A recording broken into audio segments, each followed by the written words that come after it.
Fala pessoal, eu sou o Felipe, criador do mapa da FABR e voltei para falar sobre mais uma semana de jogos pelo Brasil. Foram 5 joguinhos, 4 em São Paulo, um em Minas Gerais, mas temos bastante coisa para falar desses jogos. Mas antes de começar, eu queria que vocês conhecessem o Apoia-se do mapa da FABR. O link está no primeiro link da descrição. O mapa eu estou querendo arrecadar fundos para pagar designer, para pagar fotógrafos, porque muitas das fotos que a gente utiliza nas artes são pagas e qualquer apoio que vocês possam dar já vai ajudar demais na continuidade desse trabalho para que a gente consiga evoluir cada dia mais. E também não se esqueçam de curtir, comentar, se inscrever no canal e compartilhar com todo mundo que vocês conhecem.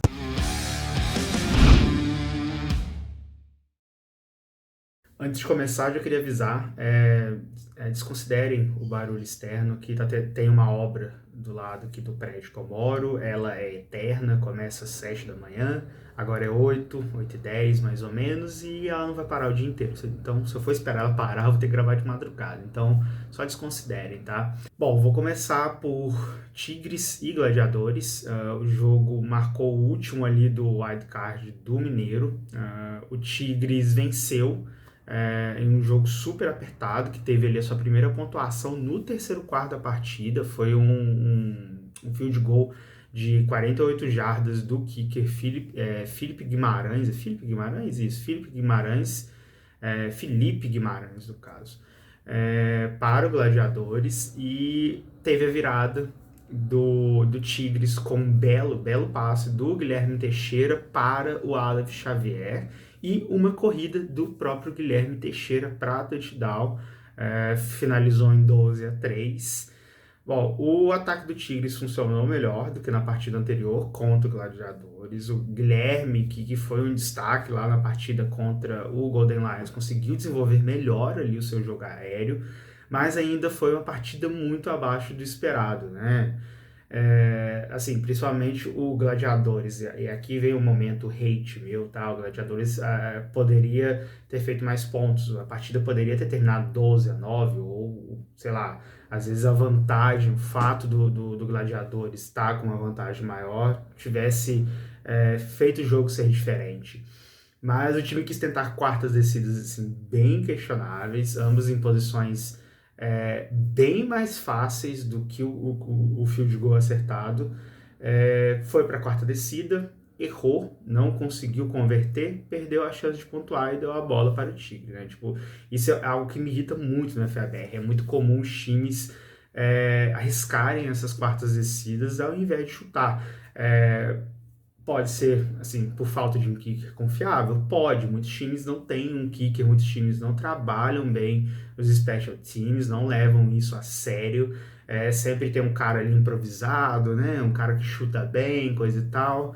E aí acaba fazendo essas coisas. E 3 pontos, a gente sabe que 3 pontos ou 1 ponto de um extra point no futebol americano faz muita diferença no final.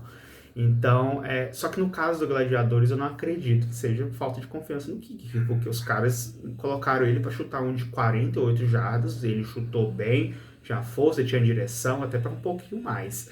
Então, acho que foi só uma escolha de arriscar mesmo, de mostrar que o time tá ali, vão para frente, vão para cima, mas eu não acho isso muito certo. O futebol americano é estratégia, e a melhor estratégia é pontuar sempre que puder. Não importa se é com 1, com 2, com 3 ou com 6 pontos, você tem que pontuar. Agora o Pouso Alegre Gladiadores se despede do Campeonato Mineiro. O time agora vai esperar o início ali, vai ter um tempinho para se reorganizar para o Brasileirão, para a D2 do Brasileirão de FA. O Tigres vai ter sua revanche contra o Juiz de Fora Imperadores, que foi o time que derrotou ele na segunda partida da temporada regular.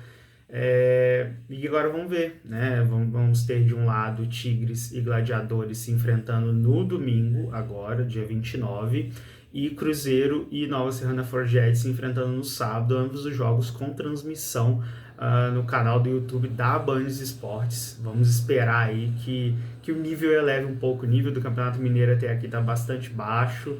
mais abaixo do que a gente viu em 2019, mas vamos esperar, né? Tá todo mundo começando, indo, engateando, arrumando as coisas. Vamos esperar e agora que venham as semifinais. Indo para São Paulo, no domingo, tivemos a estreia do Lençóis Paulista Guarás, time novo ali de São Paulo.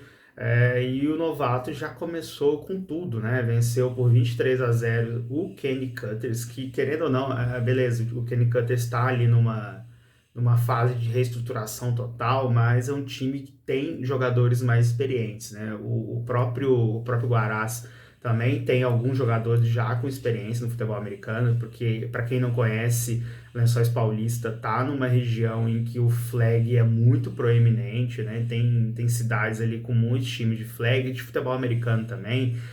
Teve Jaú, teve Avaré, tá próximo de Piracicaba, Campinas, não é uma região tão longe e tem muito material disponível, né? Mas muitos jogadores desse time são novatos, inclusive o QB, o Taveira, ele fez o primeiro jogo dele e fez uma boa partida, né? Se a gente for analisar os dados, eu vou olhar aqui no cantinho, tá? Vou olhar para o outro lado. O Taveira, ele teve um dia de 3 passes para touchdowns, só que também teve um dia de 3 interceptações, né? Não foi assim, foi para um novato, tá bom. Mas o time como um todo erra muito. É um time que teve uma boa estreia, mas fez muitas faltas. Faltas, boa parte delas pré-snap, faltas bobas mesmo, tipo assim, típicas de time que tá começando, de elenco novo, de elenco que tá ainda naquele nervosismo da estreia, né? Foram 16 faltas, dessas 16, 10 foram só no primeiro tempo, ou seja, são muitas faltas. Mas, no geral, eu gostei de ver o time, porque geralmente times novatos, quando está começando, eles escolhem muito pelo jogo corrido. E o Guarás, não, o Guarás optou pelo jogo aéreo, 58% dos snaps foram de passe e acertou 54%. É uma boa porcentagem para mim, qualquer coisa acima de 50% tá muito bom.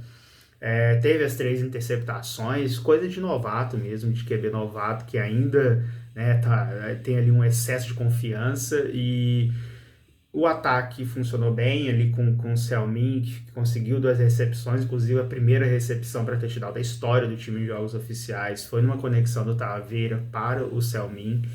E, pô, gostei de ver, é um time que eu espero que dure mais, porque os times da região ali duram pouco, são times de 1, 2 ou 3 temporadas, que é o caso do Avaré, ou, por exemplo, agora do Jaú Lumberjacks, né, que era de outra cidade, foi para Jaú, mas a pandemia meio que acabou com ele.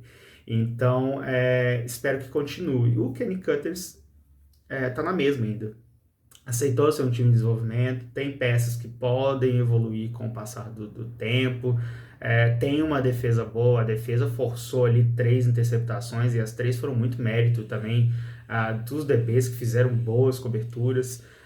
Mas aí é um time que aceitou dar espaço atrás, é um time, querendo ou não, tradicional na região. O Kenny Cutter está, sei lá, tá disputando torneios no interior de São Paulo desde o começo dos anos 2010, né? Então, espero que continue com esse processo de continuar evoluindo, continuar ali treinando a sua base para que daqui a alguns anos volte, né, por exemplo, a disputar torneios em um nível maior. Continuando na SPFL, vamos agora para a Série Ouro. No domingo tivemos o duelo entre Santo André Werewolves e Mauá Vikings, mais um duelo ali de times do ABC Paulista.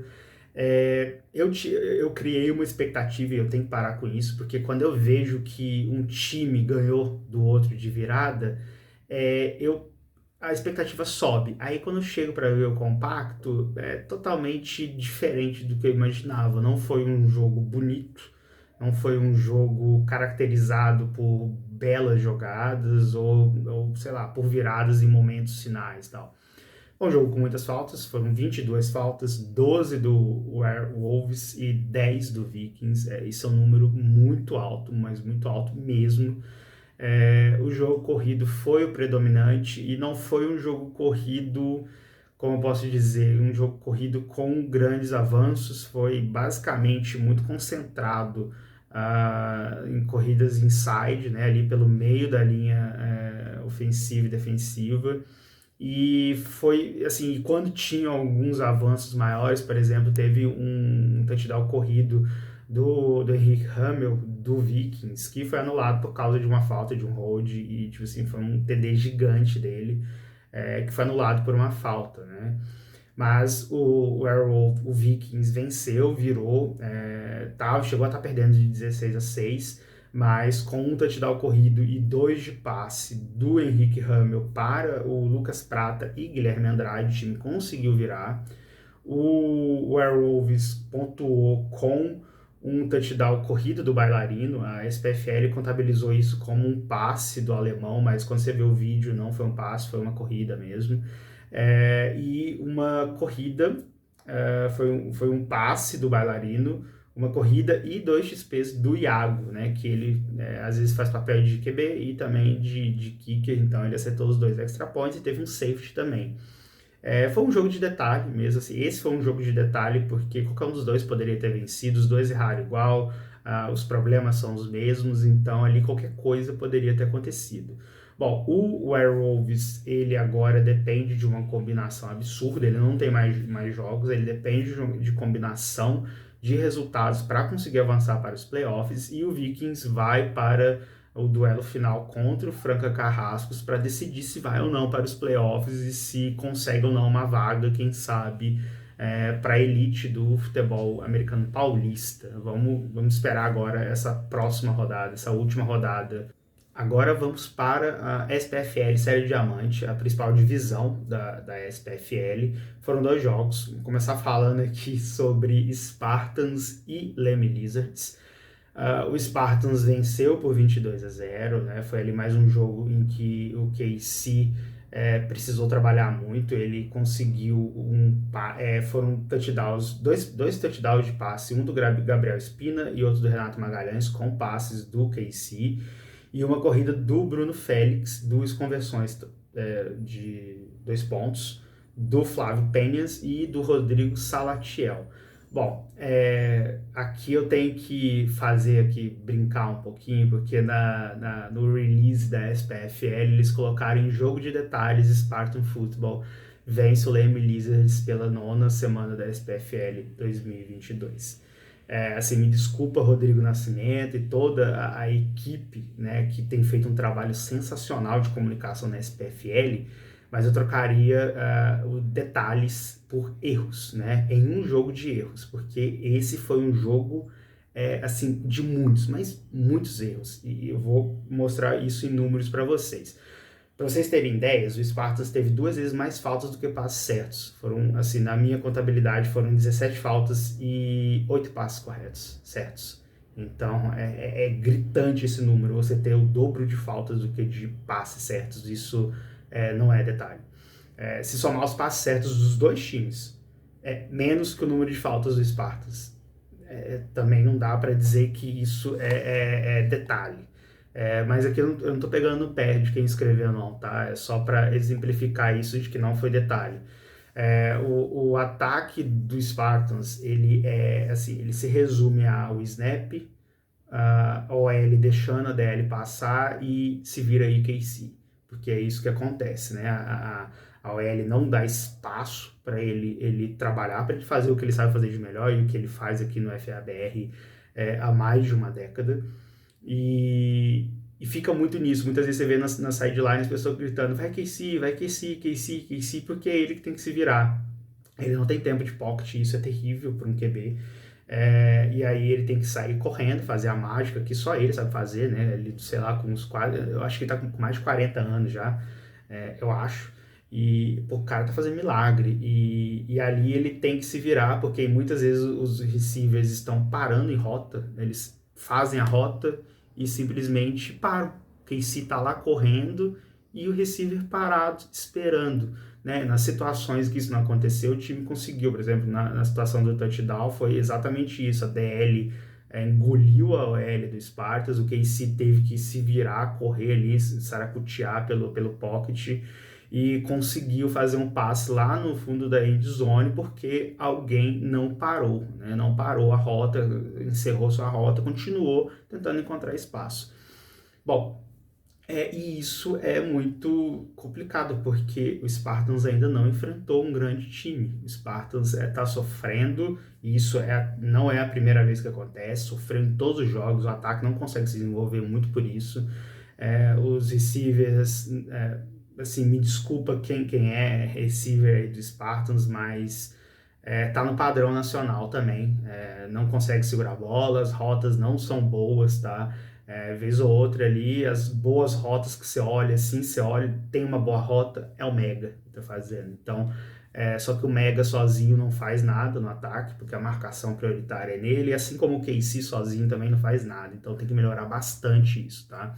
E o KC também lançou algumas interceptações, assim, bem displicentes, mas até entendo também, ele tem que se virar, e às vezes quando você tem que se virar sozinho ali atrás, você faz bobeira. E o ataque do Leme foi uma máquina de turnovers. Foram 3 fumbles sofridos e recuperados pelo Spartans e 2 interceptações lançadas pelo Gabriel. Que também sofreu pelos mesmos problemas do que o KC, tá? Não teve tempo de pocket, assim, os receivers... Na maioria das vezes os receivers faziam boas rotas, mas às vezes o passe vinha muito forte. Não fez tantas faltas, foi um time mas bem menos faltoso, foram só 4 faltas do Leme, e isso é positivo, né? Mas, no geral, o time também, ofensivamente, nesse jogo, não, não trouxe nada de bom, né? Mas aqui a gente tem que falar que a atuação ruim dos 2 ataques, ela vem de um trabalho muito bom das 2 defesas, tá?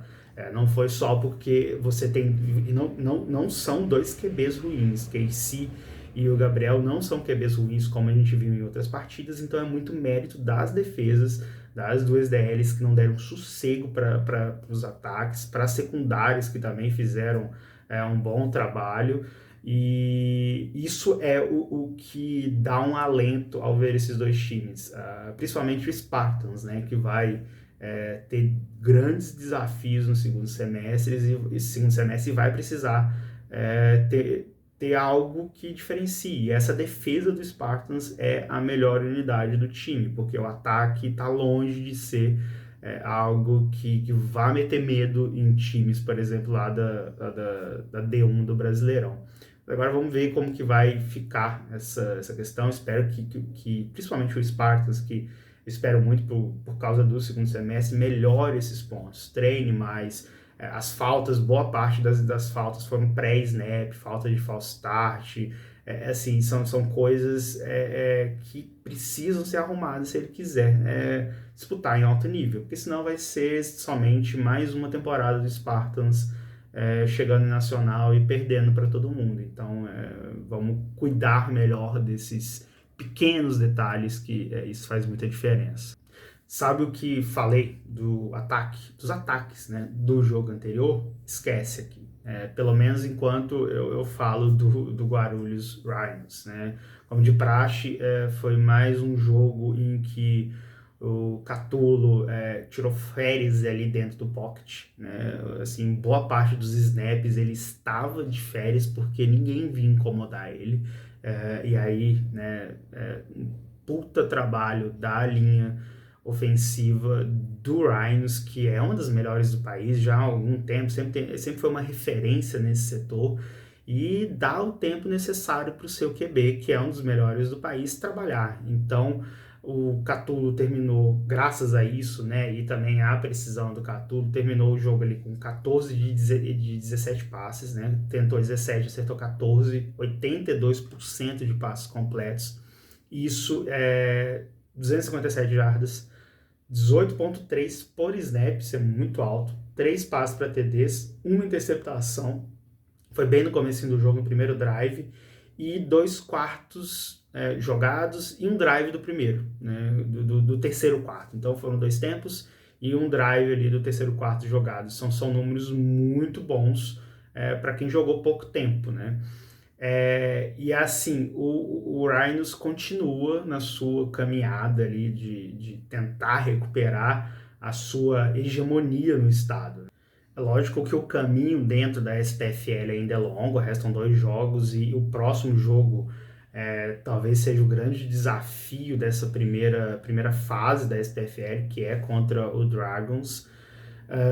Mas eu gostei de ver, porque teve algo diferente nesse jogo, né? O ataque do Rhinos ele estava muito previsível. E ser previsível contra times como Storm é ok, porque né, isso não vai fazer diferença se todo mundo sabe que você só vai fazer passe. Mas quando você vai enfrentar, por exemplo, sei lá, a gente vai chegar na final da SPFL contra um Vilers da vida, essa previsibilidade acaba com o seu plano de jogo. Só que agora, nesse jogo contra o Storm, tivemos ali duas estreias, assim, para mim, de peso, que são de 2 running backs, do Finex e do Quinho. Os dois vieram do Storm, estavam no Storm em 2019, inclusive o Quinho, tenho péssimas lembranças dele jogando aqui em Minas contra o Locomotiva. A Locomotiva venceu a partida, mas foi um inferno esse cara. Nossa, toda hora que tinha algum problema, a gente olhava, era o Kim. Então, assim, é uma adição muito boa para o elenco. As duas adições, agora ali junto com o Bolívia também, o Rhinos consegue ter um backfield, consegue ter mais opções e deu para ver muito, e assim, em muitos casos, tanto o Kinho quanto o Finex ali alinhados ao lado do Catulo, e eles iam para receber e receber algumas bolas e são mais opções nesse ataque já muito estrelado, né, de wide receivers do Rhinos. Bom, como eu falei, o Catulo não jogou o segundo tempo completo, entrou o Stan, né, o Ivan Stan, e aí tem o nome dele que eu não vou falar, que senão eu vou passar vergonha. Assumiu ali o time no segundo tempo e mudou muito pouco. Assim como nas últimas partidas que ele entra, a precisão cai um pouco, a porcentagem de acertos reduz um pouco, mas no geral o estilo tá lá. Os receivers estão funcionando como um reloginho, a OL está dando a proteção necessária e isso faz com que o Stan, que assim, é um quarterback que é preparado, por exemplo, para ser um backup do Catulo, caso seja necessário.